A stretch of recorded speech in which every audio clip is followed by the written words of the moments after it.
Yes, answer है तुम्हारा 2। कौशल, formula क्या है, इसीलिए तो पूछा है फॉर्मूला क्या है। शिवम का आंसर 8। बहुत सॉल्ट का फॉर्मूला, अनुराग 8। ओके, फॉर्मूला याद है कि नहीं? फॉर्मूला पहले याद करो। FeSO4 dot NH4 twice SO4 dot 6H2O।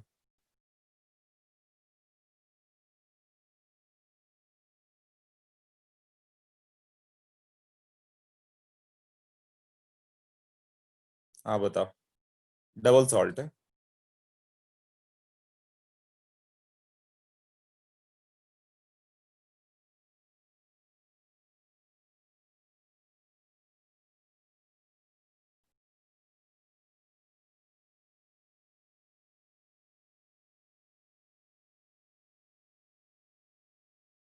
Four हुआ। यस, शिवम का भी आंसर इतना तो याद आएगा ना कि 4 था।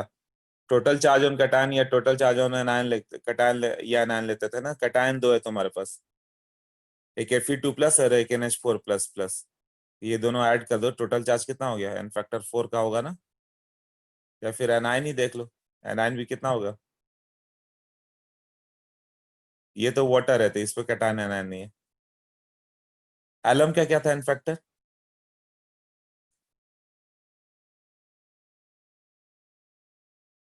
हाँ शिवम राइट। अभी नो पीपल, रॉन्ग हो रहा है।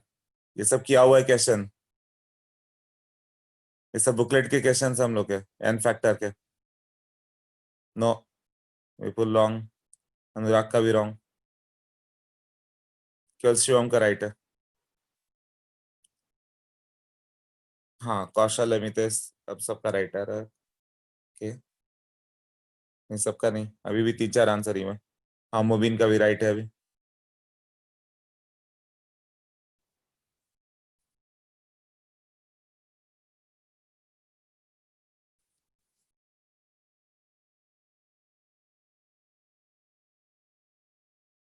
हाँ श्रेया, ऐश्वर्य, अथर्व, अब सबका राइट आ रहा है। विपुल अभी भी पजल लो। 4, 4 होगा क्या? ऋषभ 2,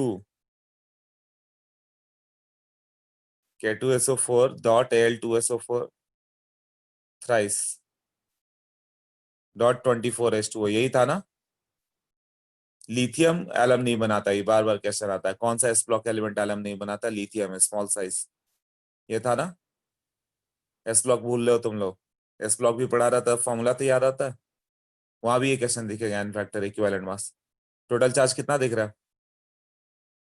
+2 +6 8 ना। बुकलेट का क्वेश्चन है, एन फैक्टर 8। या सल्फेट ही देख लो, सल्फेट 4 है। ओके, हाँ ठीक है। तो molar conductivity, equivalent conductivity clear हो गया। Next part.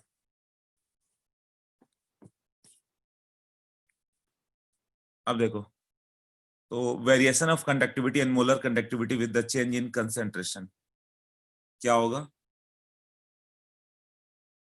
कंडक्टिविटी कैसे वेरी करेगा? K and lambda M with the change in the concentration. Concentration दिया हुआ क्या होगा? Number of mole of solute by volume of solution. अब मोलार कंडक्टिविटी मतलब नॉर्मल एन सॉल्यूट तो 1 मोल ही रखा। डाइल्यूशन करोगे तो क्या होगा? वी ऑफ सॉल्यूशन बढ़ा, तो कंसेंट्रेशन तो कम हो गया। तो इसमें कंडक्टिविटी क्या हो गया? कंडक्टिविटी क्या था? 1 सेंटीमीटर क्यूब का क्या होगा? यही है ना, 1 सेंटीमीटर क्यूब में जितना आयंस होंगे वही कंडक्ट करेंगे। तो जब तुम डाइल्यूट करोगे तो 1 सेंटीमीटर क्यूब में आयन कम होते जाएंगे ना, डाइल्यूट होकर पूरा स्प्रेड होते चले गए। पहले 1 सेंटीमीटर क्यूब में मान लो कि 10 आयंस थे, तो डाइल्यूट किया तब 2 आयन 3 आयन बच गए। तो उसी का कंडक्टिविटी देखना है ना हम लोग को, तो देखना है कंडक्टिविटी ऑफ 1 सेंटीमीटर क्यूब। यही था ना कि conductivity, conductance of 1 centimetre cube. 1 centimetre cube का कंडक्टेंस अब कम हो गया, तो क्या होगा? Conductivity decreases. With what, decrease in concentration मतलब डाइल्यूशन। तो के का वैल्यू क्या होगा, डिक्रीजेस ना विथ डाइल्यूशन। क्यों, नंबर ऑफ आयंस पर सेंटीमीटर क्यूब डिक्रीजेस। इसको तो बस 1 सेंटीमीटर क्यूब का कंडक्टिविटी से मतलब था। पूरा तुम डाइल्यूट करते चले जाओ, चलते जाओ, तो पूरा सॉलिड पूरे सॉल्यूशन मूव करते चले जाएंगे, तो 1 सेंटीमीटर क्यूब में कम बचेंगे तो के कम हो गया। तो ये सब ऑब्जेक्टिव है, डायरेक्ट लर्न हो जाए कि वहां पे सोचना ना पड़े, एकदम ये पॉइंट लर्न हो जाए तुम्हें। और मोलार कंडक्टिविटी क्या होगा तब,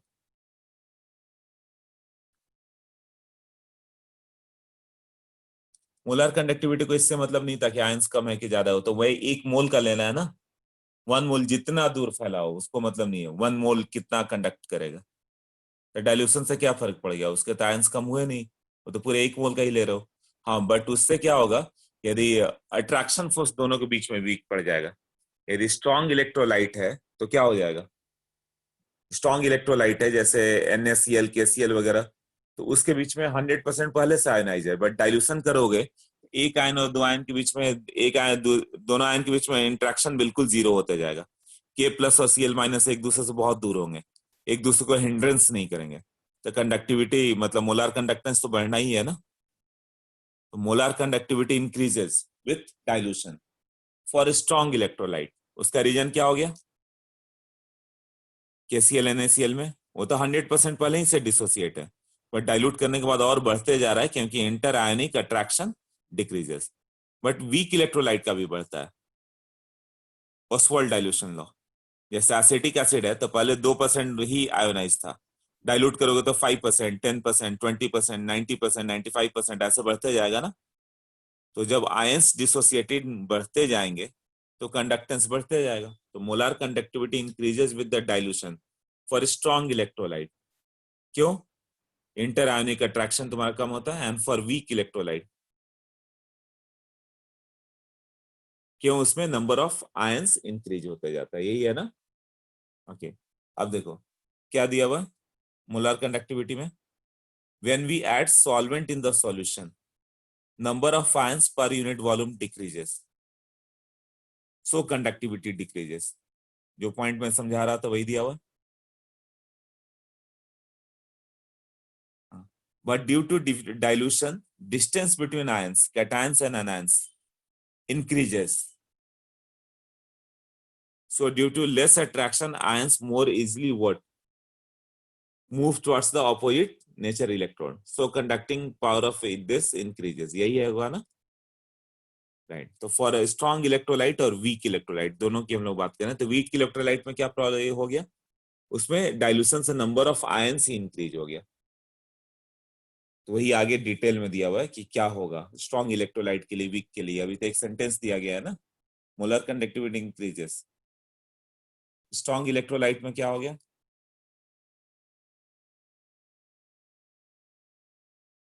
inter ionic attraction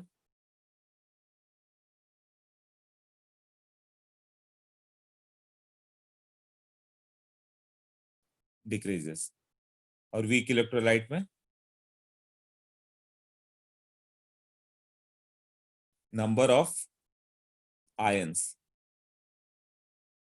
increases. Ostwald dilution law. अब स्ट्रॉन्ग इलेक्ट्रोलाइट की बात करें, तो स्ट्रॉन्ग इलेक्ट्रोलाइट में क्या क्या हो गया पॉइंट हम लोग का,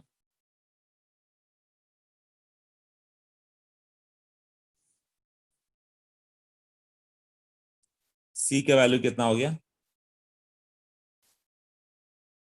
N solute by V solution. N solute तो 1 मोल ही लेना था, वो तो फिक्स है। मोलार कनेक्टिविटी की बात कर रहे हैं हम लोग, है ना। तो फिक्स मतलब 1 मोल, हम लोग क्यों मोलार कंडक्टिविटी की बात कर रहे हैं। और यहाँ पे वी सॉल्यूशन तुम बढ़ाओगे तो कंसेंट्रेशन क्या होगा, डिक्रीज होगा, ये होगा ना। अब ये इसको 1 मोल ना लो, फिक्स भी लो तो चलो, मतलब कभी भी क्या होगा, किसी का भी एक जनरल कंसेप्ट बोल सकते हैं कि solution volume of the solution बढ़ गया तो कंसेंट्रेशन कम हो गया, ये फिक्स्ड हो गया। ये तो बहुत पहले से मालूम है, वो डाइल्यूशन करोगे तो कंसेंट्रेशन कम हो जाएगा, ये है ना। अब डिबाई हाक्कल ऑनसगर इक्वेशन क्या है? नेम तीनों साइंटिस्ट का जरूरी नहीं कि याद करो डिबाई इक्वेशन, बट ये इक्वेशन याद कर लेना है। Lambda equal to lambda naught infinity minus ये बी रूट सी। अब बी का भी वैल्यू वहां पे दिया हुआ है एक बड़ा सा, उसकी जरूरत नहीं है। बी का वैल्यू क्या दिया हुआ, A into M infinity plus B.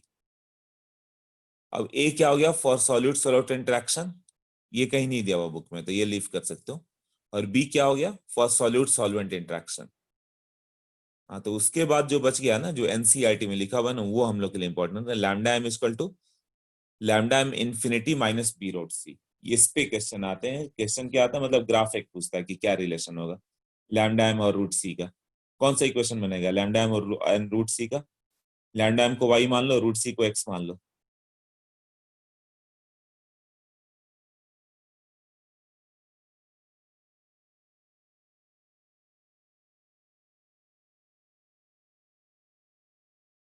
नहीं नहीं, इसको वाई इसको एक्स स्ट्रेट लाइन आ जाएगा ना। इसको मैंने बोला वाई मान लो और इसको एक्स मान लो, तो Y equal to M X कैसा है फिर? कुछ ऐसा जाएगा ना, निगेटिव स्लोप। स्लोप क्या हो गया, निगेटिव ना, और ये सी हो जाएगा फिर Y equal to M X plus C, straight line इस तरह से। तो थोड़ा सा डिक्रीज होता है, नेक्स्ट पेज पे दिया हुआ है। अब ये लैम्डा एम इंफिनिटी क्या है? लैम्डा एम इंफिनिटी या लैम्डा एम जीरो भी लिखा रहेगा, लैम्डा एम नॉट, इसका मतलब क्या हो गया, ये गिवन है मोलार कंडक्टिविटी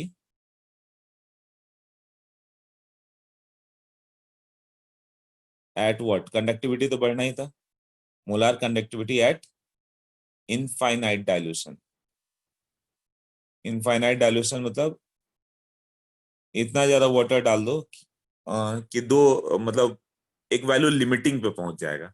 मान लो NaCl ही था, तो तुम जब वाटर डाल लो तो क्या होगा, एक Na+Cl- से दूर होते गया, धीरे धीरे अवे होते होते एक इतना बड़ा गैप आ गया कि अब उसके बाद कितना भी वाटर डालो कोई फर्क नहीं पड़ता, इंटरेक्शन जीरो हो चुका है वो दोनों के बीच में।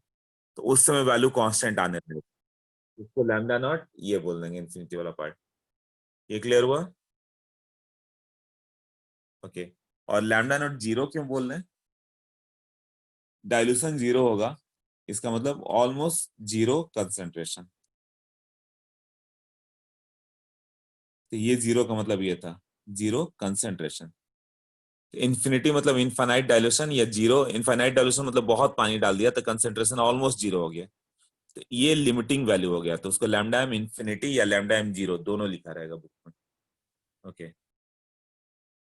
नेक्स्ट पे करें।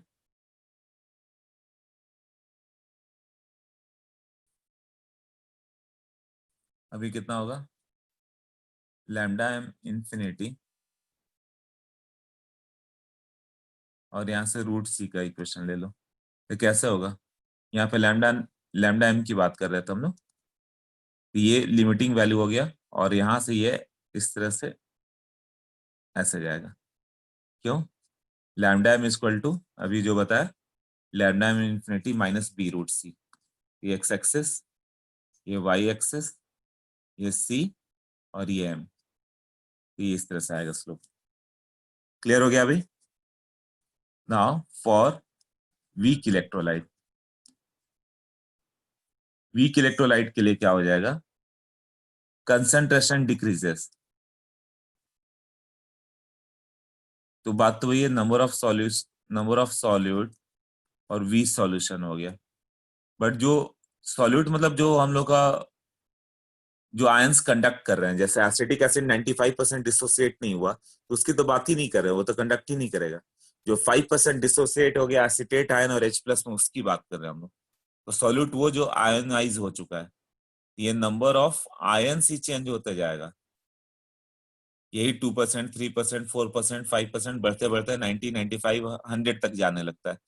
इनफाइनाइट डाइल्यूशन पे even weak electrolyte works as the strong electrolyte. वी सॉल्यूशन बढ़ाओगे तो कंसेंट्रेशन क्या हो रहा है, कम हो रहा है, but number of moles of solute भी तुम्हारा बढ़ते जाएगा।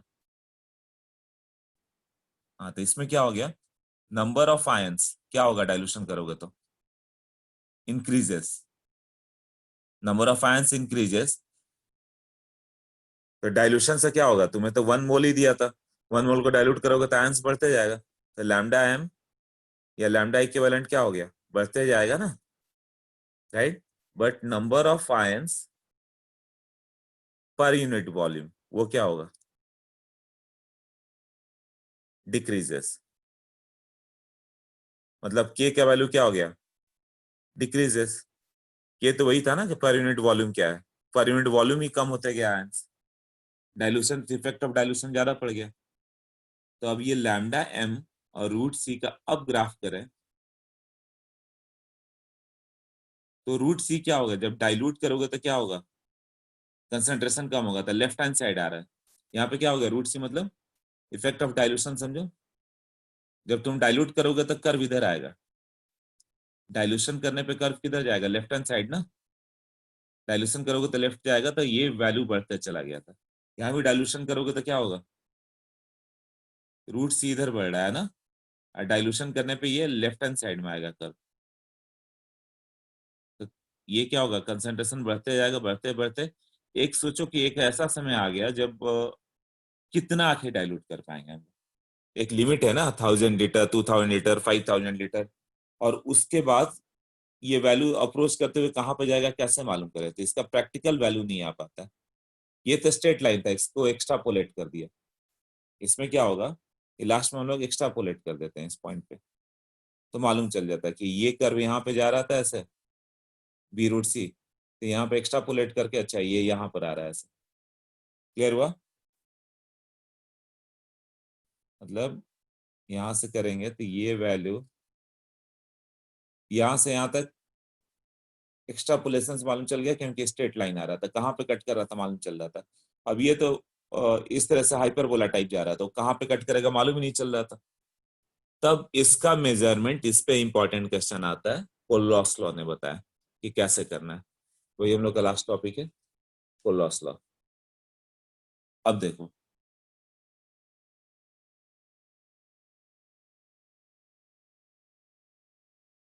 हाँ, पैराबोला हाइपरबोला टाइप जा रहा था। ओके, तो इसमें क्या होगा, जैसे एच ए हो गया, अच्छा ये फिर वही चीज है कि H A gives out what, H plus और ए माइनस, ये कितना था, C one minus alpha C alpha C alpha, है ना। ये कब था, एट इक्विलिब्रियम ना, T equal to T equilibrium की बात करें। अब इसमें क्या होगा,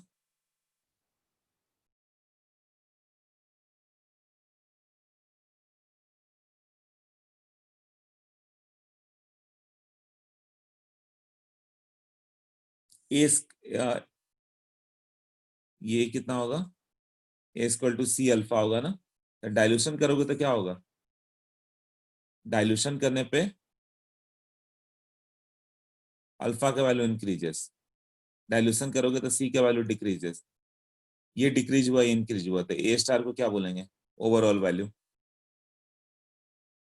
कंसंट्रेशन डिक्रीज हुआ और ये अल्फा इंक्रीज होते जा रहा है, तो ओवरऑल ए स्टार का वैल्यू क्या आएगा, हम लोग ए माइनस का वैल्यू क्या होगा,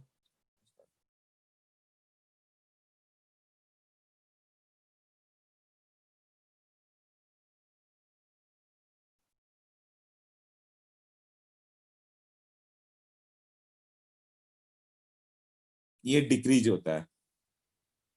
क्यों, वॉल्यूम बढ़ते गया ना, तो नंबर ऑफ मोल्स इसका बढ़ा, number of moles of A minus बढ़ते चला गया है ना, 0.1 मोल, 0.2 मोल, मतलब अल्फा बढ़ते गया। तो बट सी क्या होता है, ओवरऑल इफेक्ट डाइल्यूशन का ज्यादा पड़ जाता है।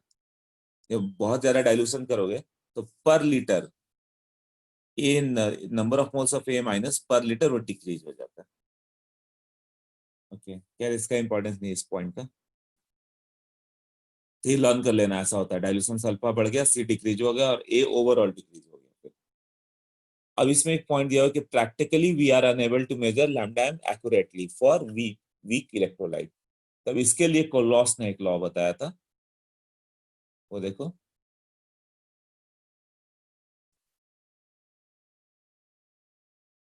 कोलोस लॉ ऑफ इंडिपेंडेंट माइग्रेशन।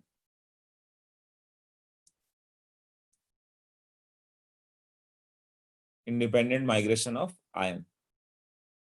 अब वो कोलोस लॉ में क्या था इंडिपेंडेंट में, वो देखो, एट इनफाइनाइट डाइल्यूशंस, वो क्या होता है, इनफाइनाइट डाइल्यूशन करोगे तो हर आयन एक दूसरे से अलग हो गया, acetate ion H plus, Na plus, K plus. तो उसने बोला कि Na प्लस NaCl से आ रहा है कि NaNO3 से आ रहा है कि कोई और सोर्स से आ रहा है, उससे मतलब नहीं है। Na प्लस का एक अपना पर्टिकुलर वैल्यू है कंडक्टिविटी का, उतना ही रहेगा, उससे उसको इससे मतलब नहीं है कहाँ से आया हुआ।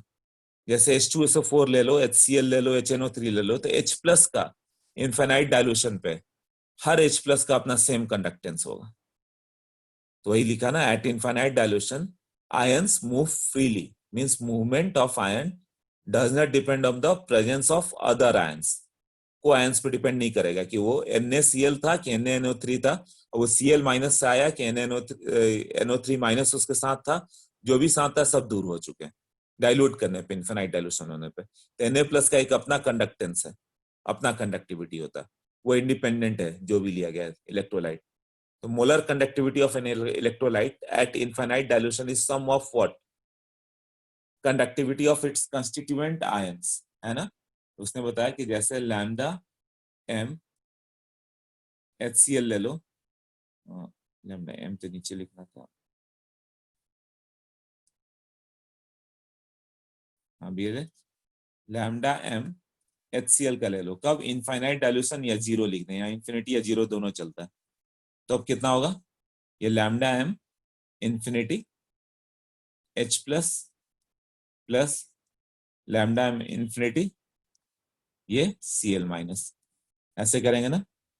Similarly lambda M infinity H2SO4 का ले लो, तो क्या कितना हो जाएगा, अब 2H प्लस आ गया। मोलर कंडक्टिविटी मतलब एक मोल H2SO4 लोगे तो 2 मोल H प्लस है, तो 2 × λm infinity H plus plus lambda infinity m what SO4 2 minus, ऐसा ही होगा ना। अब Al2SO4 थ्राइस का ले लें, Al2SO4 थ्राइस, तब क्या होगा, तब तो 2 एल्यूमिनियम हो गया, तो 2 λm Al3 प्लस, यही होगा ना, प्लस 3 मोल सल्फेट हो गया, लैम्डा इंफिनिटी SO4 2 माइनस, ऐसे होगा। तो लैम्डा एम AX/BY का एक जनरल फॉर्मूला दे दिया गया, लैम्डा इंफिनिटी, बट यही इक्विवेलेंट होगा तो बहुत इंटरेस्टिंग हो जाता है, इसके लिए पूछता है कि एक इक्विवेलेंट रखता है तो क्या लिखते हैं फिर। तो ये हो जाएगा X lambda M infinity what, किसका आएगा ये A, इस पे चार्ज आएगा Y plus plus what, Y mole किसका होगा, B का होगा, और उस पे चार्ज क्या आता है X माइनस, ऐसे लिख सकते हो ना, जैसे ऊपर एग्जांपल दे दिया मैंने। इसी का एग्जांपल ये है ना कि एल्यूमिनियम 2 आएगा, बट चार्ज कितना होगा उसका 3 प्लस, जो कोएफिशिएंट Y है वो। क्लियर हो गया अभी, इसका यूज क्या आता है, इस तरह लिख तो दिया गया है। इससे तुम किसी भी वीक इलेक्ट्रोलाइट को बता सकते हो कि कितना होगा। तो लैम्डा नॉट, हाँ अब मैं बोला था lambda equivalent infinity Al2SO4 thrice देंगे तो क्या होगा, इसका इक्विवेलेंट मास याद है क्या, equivalent mass of Al2SO4 thrice,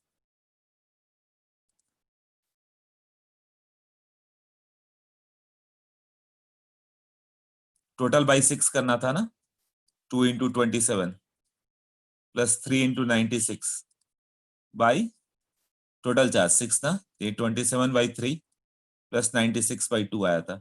it is what equivalent mass of Al3 plus plus equivalent mass of SO4 2 minus, ये था ना। तो लैम्डा इक्विवेलेंट Al2SO4 ले लिया गया, मतलब ये कितना आ जाता है 9 प्लस 48, यही होगा ना, 57 ग्राम। तो ये 57 ग्राम का lambda naught equivalent Al2SO4 thrice, मतलब क्या हो गया, conductance of 57 gram of Al2SO4 thrice. जबकि लैम्डा मोलर लेते तो क्या मतलब हो जाता उसका,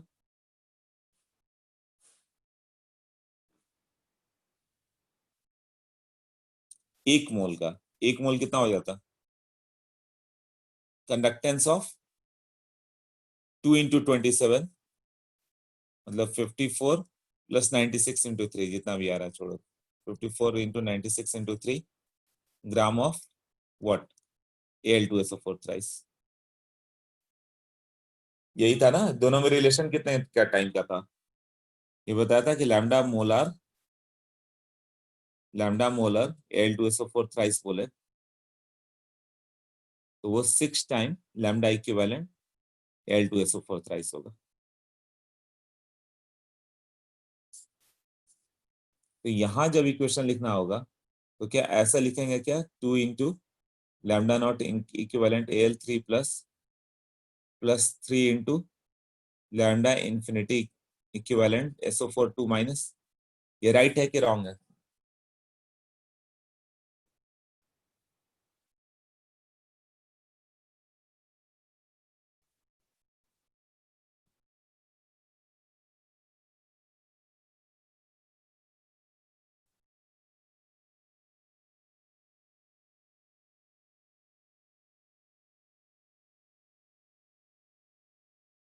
रॉन्ग है, राइट, ये रॉन्ग है। क्यों, हम लोग को कितने ग्राम का चाहिए था, 9 ग्राम एल्यूमिनियम और 48 ग्राम SO4 2-, मतलब टोटल 57 ग्राम का। 9 ग्राम एल्यूमिनियम का चाहिए था ना, तो 2 टाइम्स कर दिया तो 18 ग्राम ले लिया, और ये 3 टाइम्स ले लिया तो कितना हो गया, ये 48 ग्राम का था सल्फेट, 48 ग्राम, 48 × 3 ग्राम का ले लिया ये, जबकि ये लेना कितना था हम लोग को, कितना लेना है, 9 + 48 ग्राम ही लेना है ना, ये इतना नहीं हो सकता, तो ये 2 और ये 3 नहीं रहेगा। तो ये कितना हो गया, लैम्डा, जैसे ये था, ये दोनों का इक्विवेलेंट मास ऐड होगा, उसी तरह क्या होगा, लैम्डा दोनों का इक्विवेलेंट मास ऐड होगा, equivalent of Al3 plus lambda equivalent of SO4 2-। यहाँ पे n फैक्टर वाला पार्ट नहीं था, ना इक्विवेलेंट मास कैलकुलेट करने में था, ना कंडक्टेंस में होगा।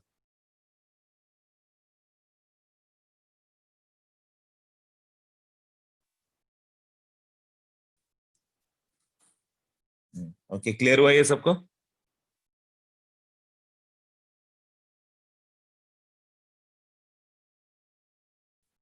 हाँ, तो ये सब थोड़ा इक्विवेलेंट वाला पार्ट आ जाता है। ओके, नेक्स्ट देखें।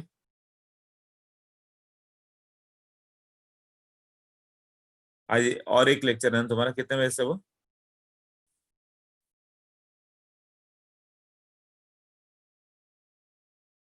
3 o'clock, ठीक है, अपना 10-5 मिनट और बचा होगा, वो देख लेते हैं। अब lambda m infinity KCl minus lambda m infinity KNO3, ये करोगे तो कितना हो जाएगा, ये lambda m infinity NaCl minus lambda m infinity NaNO3, same ही आएगा, दोनों का KCl का कंडक्टिविटी ले लो, KNO3 का ले लो, NaCl का ले लो, ये सब्ट्रैक्ट कर रहे हैं तो सेम आ रहा है, क्यों आ रहा है वो सोचो।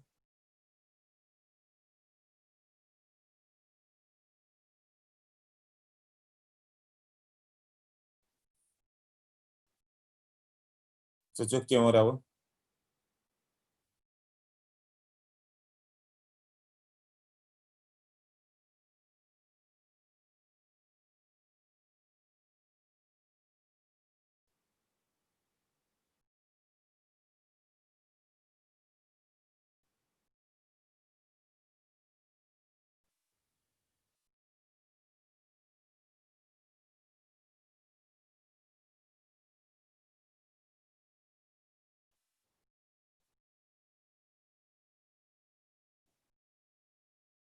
हाँ, कॉमन आयन जा रहा है, राइट, करेक्ट। अब इसकी कंडक्टिविटी की बात करो तो ये conductivity of K plus plus C L minus का है, और ये कंडक्टिविटी ऑफ के प्लस और एनओ थ्री माइनस का है। कैंसिल करोगे तो क्या होगा, के प्लस चला गया, बचा किसका है, conductivity of C L minus और कंडक्टिविटी ऑफ नाइट्रेट आयन। यहाँ भी क्या होगा, कंडक्टिविटी ऑफ Na प्लस और Cl माइनस, यहाँ भी Na प्लस NO3 माइनस, तो Na प्लस का अपना कैंसिल हो गया, वो तो जिस सोर्स से आया वो तो सेम आया होगा। ये दोनों इक्विवेलेंट टू क्या बच गया, lambda M infinity of Cl minus minus lambda M infinity of nitrate ion, दोनों तो सेम ही बचा ना। यहाँ Na प्लस से कैंसिल हो गया, और यहाँ पे K प्लस और K प्लस कैंसिल हो गया।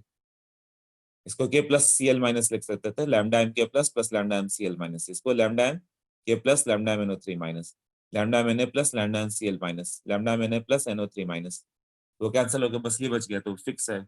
अब इसका एप्लीकेशन, ये पार्ट इंपॉर्टेंट है, ये वाला आते रहता है, वैल्यू पूछेगा, पहला ही आता है एप्लीकेशन। पहला है what, lambda M infinity of weak electrolyte.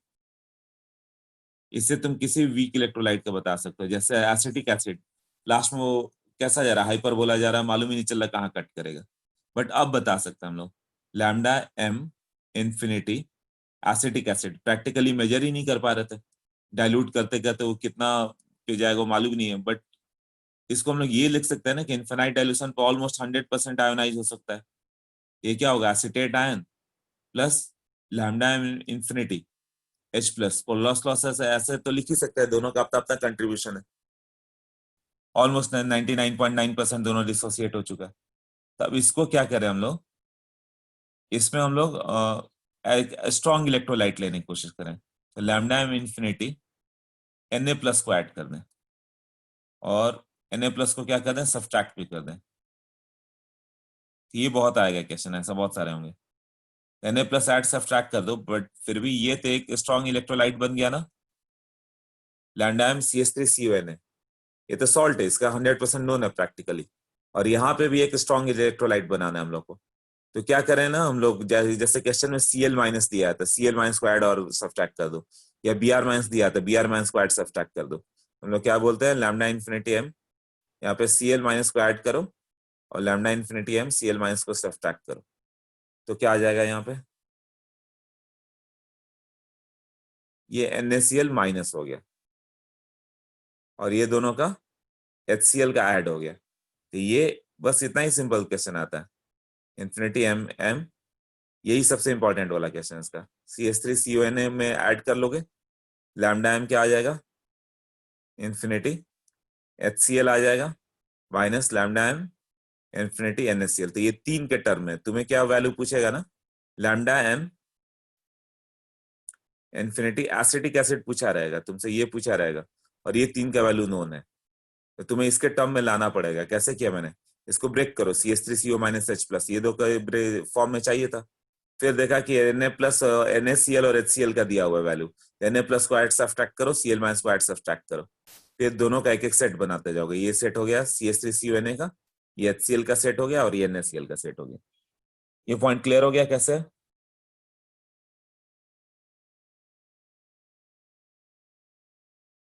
इस पे एक क्वेश्चन करके देखो कि मान लो कि NH4OH का, तुम्हें ये तो वीक बेस है, इसका बताना है तुम्हें कि क्या होगा, लैम्डा इन्फिनिटी एम, और तुम्हें गिवन किसका है, गिवन डेटा है NH4Cl, lambda infinity M NH4Cl का ए दिया हुआ है, लैम्डा एम इन्फिनिटी KOH का बी दिया हुआ है, ऐसे दिया हुआ रहेगा डेटा सब, और लैम्डा एम इन्फिनिटी KCl का सी दिया हुआ है, तो ये कितना आएगा।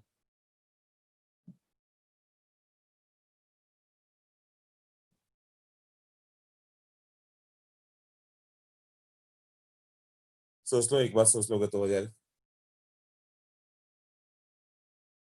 हाँ, A प्लस बी माइनस सी, कैसे, ये सोच पा रहे हो कि नहीं, नोट्स में गिवन है। इसको NH4 प्लस और OH माइनस में ब्रेक किया, बट हम लोग के पास डेटा किसका, NH4Cl का ना, तो Cl माइनस को ऐड सब्ट्रैक्ट कर दो, तो Cl माइनस को ऐड सब्ट्रैक्ट कर दोगे तो क्या हो जाएगा, NH4Cl बन जाएगा वो, NH4Cl का प्लस हो गया, ये हो गया। और यहाँ पे क्या हो गया था, अब इसमें क्या था, KOH और KCl दिया हुआ था, K प्लस को भी ऐड सब्ट्रैक्ट कर दो, NH4 प्लस KOH था ना, और यहाँ पे क्या ऐड किया था, Cl माइनस ऐड किया, सब्ट्रैक्ट किया। तो ओवरऑल इसको लिख के देखोगे तो क्या आएगा, A plus B minus C। Clear, जैसे प्रीवियस केस में किया था। उसी तरह एक और का दिया हुआ लैम्डा नॉट H2O, वो कैसा होगा, H2H प्लस OH माइनस है ना। तो इसमें क्या किया गया, किसका किसका डेटा है तुम्हें, देखो नोट्स में HCl NaOH NaCl, ये क्वेश्चन एक आना ही है मेंस एडवांस दोनों में।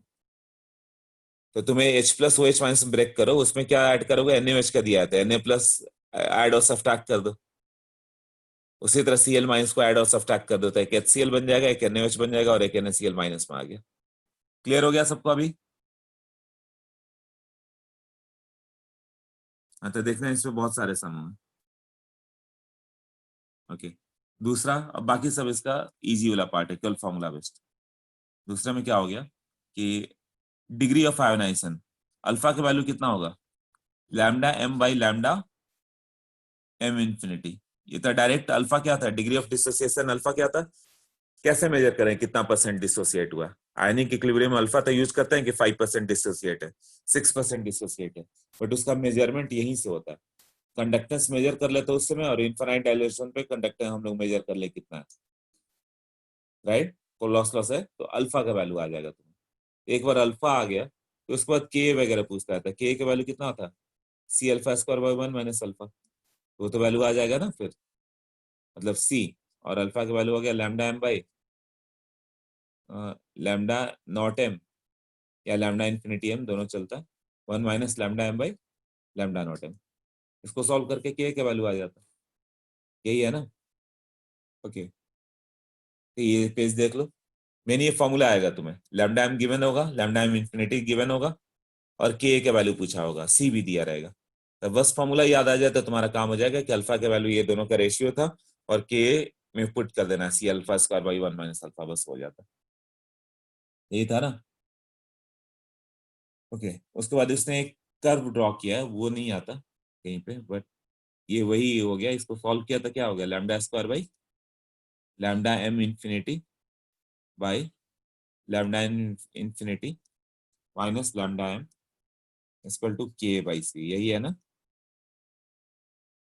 हाँ, अब इसको लिखना था y, राइट, और 1/c को x, तो k क्या हो गया, m ना, तो y इक्वल टू mx। ऐसे ये कर्व वगैरह अवॉइड कर सकते हो, बस फॉर्मूला का मतलब हम लोग का कि alpha lambda m by lambda naught m है, बस उतना। Okay, next, for sparingly soluble salt, जैसे कि AgCl वगैरह हो गया, इसका भी डायरेक्ट फॉर्मूला आएगा, स्पारिंगली सॉल्युबल सॉल्ट। इस समय ज्यादा सोचना नहीं है, बस फॉर्मूला ही है। एग्जाम्पल AgCl AgBr, ये सब है ना। तो होगा क्या इसमें, लैम्डा m, अब कितना भी तुम डाइल्यूट करो वो वैल्यू सेम ही रह जाएगा, तो लैम्डा m को ऑलमोस्ट तुम लैम्डा m इंफिनिटी लिख सकते हो। AgCl है, उसको वाटर डालते चले जाओ, फिर भी वो ज्यादा डिजोल्व नहीं होगा, तो इनफाइनाइट डाइल्यूशन और ये सब का सेम ही रहता है ऑलमोस्ट। ओके, अब Ag वहां पे क्या दिया हुआ, वेरी स्मॉल कंसंट्रेशन,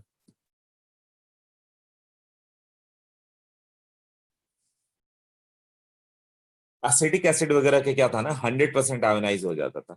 इसमें अल्फा उतना बढ़ेगा नहीं, ऑलमोस्ट सॉलिड के पार्ट में ही पड़ा रह जाएगा वो। तो ये चीज था, बट ये लिखना कि केवल कंसंट्रेशन बहुत स्मॉल है, उसका रीजन क्या होगा देखते हैं आगे। KSP का वैल्यू क्या होगा, KSP कितना था याद है, Ag plus into Cl minus ऐसे लिखते थे, और ये वैल्यू कितना था, S स्क्वायर आता था ना। अच्छा, वो equation AgCl gives out what, Ag plus plus Cl minus ऐसे था ना।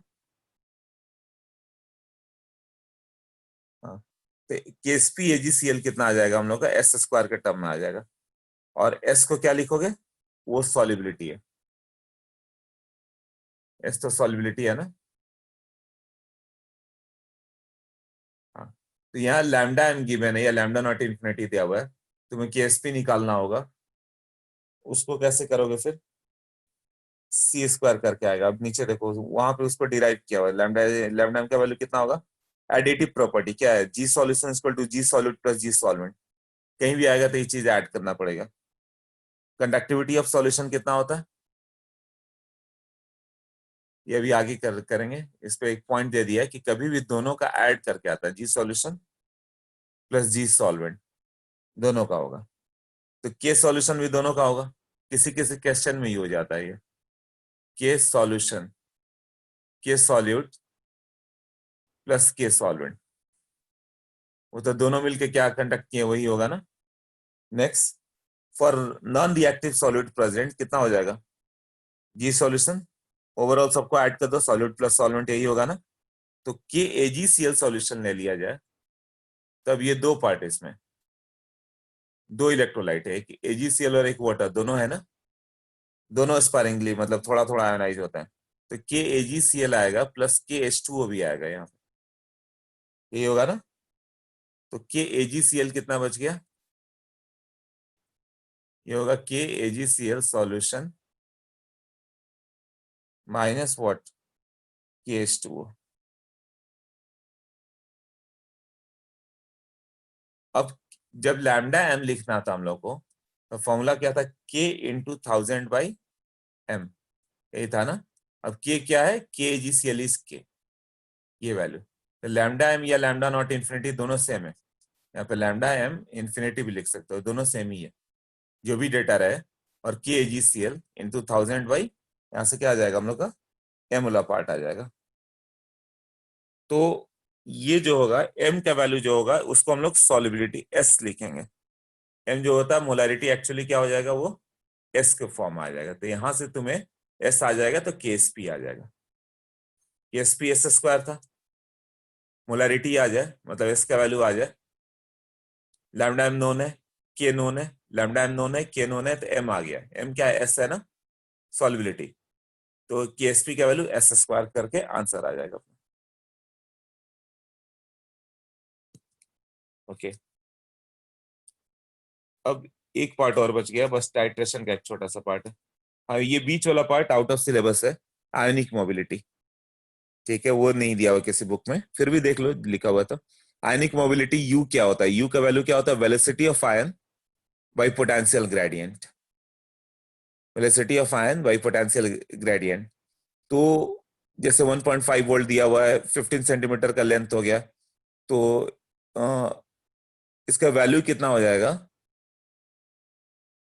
पोटेंशियल ग्रेडियंट चाहिए था, वो कितना आ जाएगा potential gradient, 1.5 volt divided by distance 15, मतलब पर सेंटीमीटर कितना वोल्टेज जा रहा है ये, राइट। तो यू का वैल्यू कितना हो जाएगा, मोबिलिटी का वेलोसिटी ऑफ आयन जितना आ रहा है बाई पोटेंशियल ग्रेडियंट, तो you of lambda by F. Lambda क्या है, मोलार कंडक्टिविटी, और एफ क्या हो गया, फैराड है। यू प्लस दिया हुआ है, यू इन्फिनिटी दिया हुआ है, तो इसे अवॉइड करो, ये सब फॉर्मूला कहीं नहीं है, आउट ऑफ सिलेबस है ये सब। हाँ, कंडक्टोमेट्रिक टाइट्रेशन है अपने पास। लास्ट लाइन 2-4 मिनट और, ionic mobility of H plus and OH minus is very high as compared to the general cation anion. General cation anion कोई भी ले लो, उसके रिस्पेक्ट में H प्लस और OH माइनस का बहुत हाई होता है। उसका रीजन ये होता है कि H प्लस खुद मूव नहीं करता, H प्लस मूव नहीं करता, राइट। वो क्या हो जाएगा कि H प्लस सामने वाले से रिएक्ट कर जाता है, देखो कैसे, H प्लस क्या होगा, वाटर हो गया, तो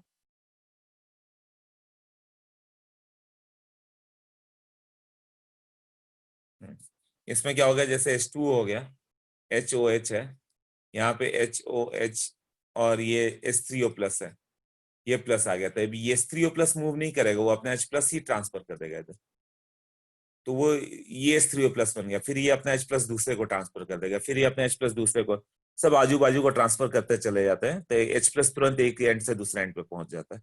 ये क्लैपिंग की तरह हो गया, ये एक ने दूसरे के साथ क्लैप किया, दूसरे ने तीसरे के साथ, तो 1 सेकंड में कई किलोमीटर दूर जा सकता है वो क्लैपिंग से। उसी तरह क्या होगा, ये खुद कंडक्ट नहीं करेगा H3O प्लस आयन, तो H प्लस एक से दूसरे पे जंप करते चला गया है वो। सिमिलरली OH माइनस का है, OH माइनस का भी कंडक्टिविटी बहुत हाई मिला है, तो उसका रीजन क्या हो जाता है कि OH माइनस कहीं मूव नहीं कर रहा, वो H प्लस को अट्रैक्ट कर ले रहा है। तो अब ये OH माइनस बन गया, इसने H प्लस को अट्रैक्ट कर लिया। अब ये OH माइनस बन गया तो उसने H प्लस को अट्रैक्ट कर लिया। तो इस तरह से इसका फास्ट हो जाता है। क्लियर? एक टाइट्रेशन देखो strong acid and strong base का, जैसे HCl और NaOH है, इसका टाइट्रेशन कैसा जाएगा? ये हो गया HCl और इसमें NaOH डालोगे तो क्या होगा? तो पहले इसमें क्या था, H प्लस और Cl माइनस था। अभी दोनों रिएक्ट कर रहे हैं। कौन सा? तुमने डाल दिया Na प्लस और OH माइनस। OH माइनस पहले ये फास्ट मूविंग था, ये फास्ट मूविंग था, और ये क्या था? अब यहाँ पे क्या हो गया कि OH माइनस आ गया, इससे कंबाइन कर गया, तो H प्लस को तो गायब हो गया, उसके जगह क्या हो गया? Na प्लस बच गया। सॉल्यूशन बच क्या रहा है? NaCl ना। Na प्लस स्लो मूविंग होगा, H प्लस फास्ट था ना, तो fast moving H plus is replaced by slow moving Na plus. तो कंडक्टेंस बढ़ेगा क्या? जैसे जैसे डाल लो H प्लस गायब होता जा रहा है, उसके जगह Na प्लस आता जा रहा है, तो कंडक्टेंस डिक्रीज होगा। तो HCl का कंडक्टेंस डिक्रीज होगा कब तक? जब तक कि वो एंड पॉइंट ना आ जाए, मतलब इक्विवेलेंट पॉइंट ना आ जाए। इक्विवेलेंट पॉइंट पर क्या हो गया? दोनों इक्विलिब्रियम में आ गया। जिस सॉल्यूशन की बात करें हम लोग, राइट। अब इसके बाद क्या होगा? फिर यहां से वापस बढ़ना स्टार्ट होगा। क्यों? यहाँ पे जब Na प्लस OH माइनस होगा और ये NaCl बन चुका है, तो OH माइनस तो एक्सेस आते जा रहा है ना। इक्विवेलेंट पॉइंट तक क्या हो गया कि fast moving H plus is replaced by slow moving Na plus, तो कंडक्टेंस कम होते चला गया, यही है ना। और उसके बाद क्या हो गया कि एक्स्ट्रा NaOH डालते चले गए, तो उसमें OH माइनस बहुत ही ज्यादा फास्ट मूविंग होता है, तो ओवरऑल आयंस बढ़ते चले गए, तो क्या करते जाएगा? इसका कंडक्टेंस बढ़ते चला जाएगा।